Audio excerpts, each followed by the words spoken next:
अनि अगमनको जाँचको पहिलो चाहिँ अहंकार घमण्ड कि नम्रता के हामी धारण गर्छौं त्यो जाँच हो। And we've got to be very honest with ourselves when we realize actually I'm just being prideful. अनि हामी साँच्चै हैन अहंकारी बन्दै छौं कि नम्रता पनि अहंकारी बन्दै छौं कि प्रार्थनाको अहंकारी बन्दै छौं कि साँच्चै हामी नम्र भएर इमानदार हामीलाई जाँच्नै पर्ने हुन्छ हामीले आफैलाई। Popularity versus principle. दोस्रो चाहिँ लोकप्रियता लोकप्रियता मान्छेले मन पराउनु भन्ने कि होइन मन नपराए पनि सही चाहिँ सिद्धान्त के हो सही मूल्य मान्यतामा लाग्छ त्यो हो जाँच। You know, this may be the popular thing to say, the popular thing to do, but this may be what God says and this may be what God is saying to do. यो भन्नु चाहिँ सबैलाई मनपर्ने हैन सबैको कानलाई शान्ति हुने कुरा हुन्छ जस्तो लाग्ला हामीलाई, तर परमेश्वरले चाहिँ मैले यो गरेको यो भनेको चाहनुहुन्छ यसमा अडेको चाहनुहुन्छ त्यसमा हामी के छनौट गर्छौं त्यो दोस्रो जाँच हो। And then our personal interest versus our public interest. दोस्रो हाम्रो व्यक्तिगत निजी स्वार्थ निजी हित र सबैको अरूको पनि स्वार्थ अरूको पनि हित त्यो बीचमा जाँच गर्ने काम त्यो पनि हाम्रो एउटा चुनौती हो। That we care for the sheep more than we care for ourselves. कि हामीले आफ्ना बगालको हैन मण्डलीको बढी वास्ता गर्छौं कि हाम्रो आफ्नै बढी वास्ता गर्छौं। The shepherd used to sleep in the gate. That he was the gate. Traditionally, it says Jesus is I'm the way, the door. Like Jesus, the good shepherd. Traditionally, the shepherds would sleep across the opening as the gates themselves to stop the wolves coming in. प्रभु यसले म नै हैन ढोका भन्नुभयो म नै गोठालो भन्नुभयो वास्तवमा प्राचीन समय के हुन्थ्यो भने त्यो ढोका बन्द गर्ने खापा चाहिँ वास्तवमा त्यो ढोकामा बस्ने काम गोठालोले आफैले गर्थ्यो ताकि भेडा सुरक्षित रहून् र पहिलो शिकार बन्नुपर्ने पहिलो जोखिम चाहिँ गोठालो आफैमा हुन्थ्यो असल गोठालोले यसरी आफैले जोखिम राख्ने काम। So we've got to put the sheep first. Always care for the sheep. यसले गर्दा भेडा त बगालको जहिले पनि हितलाई पहिलो राख्ने आफ्नो हितलाई दोस्रोमा राख्ने काम त्यो अगमनको जाँच। Even if, for example, with churches, if God is calling to you into a new season, a new exciting thing, and it's a change of season, make sure the sheep in the church are cared for. Don't just leave them and say, "Oh, we're closing the church." अनि हामीलाई हैन नयाँ एउटा अवसर खुल्यो मानौ भिसै लाग्यो हैन अमेरिका युरोप जाने हैन मैले त बजार भयो प्रोडे ढोका खोल्दिन भनेर फुत्त हिँडिहाल्ने होइन कि त्यसलाई कसरी व्यवस्थापन गर्ने अर्को चर्च पास्टर लिडर तयार पार्ने 1 वर्ष 2 वर्ष समय लिने सबै व्यवस्थापन गर्ने रोही कराई बिदाबारी हुने काम गर्न मात्रै छोड्नु पर्दाखेरि पनि है त्यो प्रकारको आफ्नो स्वार्थको लागि कुदिहाल्ने होइन। Bring them to another shepherd. हैन अर्को गोठालो ल्याएर त्यहाँ स्थापित गरेर मात्रै छोड्नै पर्दाखेरि। Another is the present versus future focus. अनि हाम्रो वर्तमानको ध्यान केन्द्रित बढी गर्ने कि भविष्यको लागि बढी ध्यान केन्द्रित गर्ने। This is the balance. Sometimes we can just so live in the present that we're not seeing where God's leading us into. तर त्यहाँ एउटा सन्तुलन हामीले गर्नै पर्छ कहिलेकाहीँ हामी हैन वर्तमानमा यति घोरिन्छौं केन्द्रित छौं कि हामी भविष्यमा के छ प्रभुले हामीलाई कता लान खोज्दै हुन्छ हामी ध्यान दिदैनौं। Me and my wife, we have the opposite problem because she's very prophetic and I'm quite apostolic, and so we live like next year. So we have to remind ourselves to live today. हैन अब उहाँ चाहिँ pastor James चाहिँ उहाँ apostolic है सबैलाई परिचालन गर्ने चलाउने चर्च स्थापना गर्ने उहाँको गिफ्टिङ उहाँको श्रीमतीको चाहिँ अगमनीय छ। यसले गर्दा वर्तमान आज भोलिको कुरा छोडेर उहाँहरू भोलिको पछि भविष्यको बढी केन्द्रित हुनुहुन्छ है त। कहिलेकाहीँ आज पनि ध्यान केन्द्रित गर्न उहाँले जोखिम चुनौती भइरहेको छ कहिलेकाहीँ वर्तमानमै जिउनु पनि। So what are the response to these kinds of tests? अनि यस्ता हाम्रो जाँच त हाम्रो प्रत्युत्तर प्रतिक्रिया कस्तो हुनुपर्छ? So firstly, it's maintaining a right perspective. अनि पहिलो चाहिँ सही दृष्टिकोण सही बुझाइ सन्तुलित बुझाइ हैन भविष्य वर्तमान आफ्नो समुदायको सबै कुरा मिलाएर हामीले सन्तुलनमा सोच्न सक्नुपर्छ। Where we have a kingdom perspective over everything. और सबै कुरा भन्दा माथि चाहिँ परमेश्वरको राज्यको सोच दृष्टिकोणबाट हामीले सबै कुरा हेर्नुपर्छ। Whereas based on truth, not on emotion and how I'm feeling that day. अनि त्यो दिन त्यो क्षण मलाई कस्तो लाग्छ कतिको उत्साहित छु जागृत छु भन्ने आधारमा होइन कि तर सत्यताको आधारमा हामी चल्नुपर्छ। Standing firm on the word. अनि वचनमा हामी एकदम दृढ भएर खडा हुने।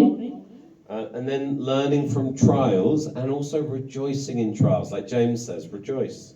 अनि हाम्रा कष्टहरू आइपर्दाखेरि हामी याकोबले भने चाहिँ आफ्नो कष्टमा रमाड गर्ने त्यहाँबाट सिक्ने हामी बन्नुपर्छ। Who would love to experience God catching them in an amazing way?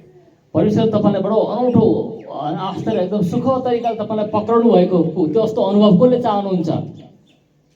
परमेश्वर तपाईँलाई अनौठो तरिकाले लिनुभएको Do that? कोही चाहनुहुन्छ? अनौठो तरिकाले अनौठो अनुभवमा लानुभएको, उठाउनु भएको, पक्राउनु भएको, होइन? Amazing. That's awesome. And I've had this happen to me, and it's the best thing ever. However, you have to be falling for God to catch you. And often many people are refusing to step off the edge of the cliff. तर कहाँ समस्या छ भने नि होइन, प्रभुले हामीलाई अनौठो तरिकाले पक्राउनु भएको अनुभव गर्नु चाहिँ बडो राम्रो सुन्दर कुरा हुन्छ, मलाई त्यो अनुभव छ। तर प्रभुले हामीलाई यसरी पक्राउने हो भने पहिले के गर्नु पर्यो? हामीले जम्प गर्नु पर्यो, होइन? हामी झर्दै गर्नु पर्यो नि त, अनि उहाँले पक्राउने अवसर हुन्छ। अब भुइँमा टेकिरहेको छ, कहाँ पक्राउने उहाँलाई, होइन? अर्थात् जोखिम उठाउने, प्रभुको लागि जोखिम उठाउने त्यो अनुभव। But you know, if you ever want to experience it, pray and He will call you into something. Don't just do something stupid and hope God rescues you. And that you don't have to do that. तर फेरि हामीले प्रभुलाई परीक्षा गर्नु हुँदैन कि अनौठो काम, प्रभु म यहाँबाट रुखबाट तल हाम फाल्छु, तपाईँले होइन मलाई पक्राउनुहोस्, त्यो चाहिँ उहाँलाई परीक्षा गरेर चाहिँ हामीले हुँदैन, मूर्ख काम गरेर, है त? It's about God. It's about our trust in God. It always comes back to our relationship with Him. वास्तै सबै कुरा मुख्य कुरो चाहिँ प्रभुमा र उहाँप्रति हाम्रो भरोसा, हरेक कुरा हामी प्रभु भर पर्छ भन्ने कुरा नै त्यो नै हो। You know, all those years ago, 2 years ago, not that long, when He said to me, "I want to take away all your money, James. Will you let me do that?" अनि केही वर्ष अगाडि प्रभुले मलाई भन्नुभयो, James म तिमीले आजसम्म सबै कमाएर जमाएको हङकङ आउनुको लागि, होइन, सबै रुपियाँ पैसा म लगिदिन चाहन्छु, तिमी तयार छौ भन्नुभयो। It came from a place a few months before that where I heard a story of a guy who'd gone and traveled around the world ministering and God had told him, you can go and do that, but you cannot ask for any money. And he went and did this, and money just appeared, and he traveled all over the world ministering and came back home on a first-class flight from Tel Aviv, right? And he left with nothing and came back with nothing. Just God provided the whole time. And I was so jealous. I was like, I have so much money I could at the moment. I can't experience that. And I was jealous for that experience. अनि के भने एकजना साथीले चाहिँ होइन पैसा 1 रुपैयाँ छैन है, प्रभुले भन्नुभएको छ तँले पैसा वर्ष माग्न सुरुमै पाउँदैनस्, तर त यात्रामा निस्कि विश्वभरि सेवाकामा निस्कि तँलाई म जुटाउँछु भन्नुभयो। त्यो व्यक्ति साथै निस्क्यो पनि, सबै यात्रा गऱ्यो सेवाकालीमा, अन्तिममा तेल अभिवबाट होइन इस्रायलबाट फर्स्ट क्लास टिकटमा है त, 2 गुणा कति महँगो पर्छ है प्लेन, होइन, इकोनोमीभन्दा, त्यो लिएर फर्क्यो, लन्डनमा फर्क्यो, अनि युकेमा फर्क्यो इस्रायलबाट। त्यो गवाई सुनेपछि मलाई पनि ओहो यस्तै अनुभव गर्न मन छ, तर मसँग पैसा छ, पैसा पक्रेर राखेको छु, पैसा हुँदा त प्रभुले काम गर्न पाउनु सक्नुहुन्न, विश्वासको ठाउँै छैन, होइन, अनि मैले त्यो पैसा त्याग्नु पर्यो, अनि प्रभुले मलाई चलाउन सक्नुहुन्छ भन्ने त्यो परीक्षा मलाई आयो। अब And I said, God, I want to experience that. अनि मैले प्रभु पनि यस्तै अनुभव गर्न चाहन्छु, तपाईँ पूर्ण रूपमा भर परेको अनुभव। And God said to me, do you really? अनि प्रभुले के साँच्चै हो त, साँच्चै हो? Like, he took it very seriously. परमेश्वरले यो कुरा गम्भीर रूपमा लिनु, मैले जुन कुरा भने मलाई गम्भीर रूपमा लिनुभयो, मेरो पैसा सबै उडाइदिनु भयो। And he said, do you really want to experience that? And in the question, I knew there was a heavy cost, something very uncomfortable, that for me to experience that, it would entail. अनि मलाई थाहा भयो कि अनुभव भयो, प्रभुले प्रश्न मलाई गर्दै गर्नुहुँदा के तिमी साँच्चै त्यो अनुभव गर्न चाहन्छौ भन्दै गर्नुहुँदा मैले यस हुन्छ चाहन्छु भनेको हो भने त्यहाँ ठुलो मूल्य मैले चुकाउनु पर्ने थियो, धेरै दुःख अनुभव गर्नुपर्ने थियो, मलाई थाहा भइसकेको थियो। And I spoke to my wife, and we both agreed, okay, God, we will say yes to you. अनि मैले मेरो श्रीसँग कुराकानी गरेँ यसको बारेमा, अनि हामी दुईजना सहमत भयौँ र पनि हुन्छ प्रभु हामी यो कुरा अनुभव गर्न चाहन्छौँ, हामीलाई रित्तो स्थानबाट लैजानुहोस्। And then 3 months later, when I was in a situation, I was like, I need to get a new job.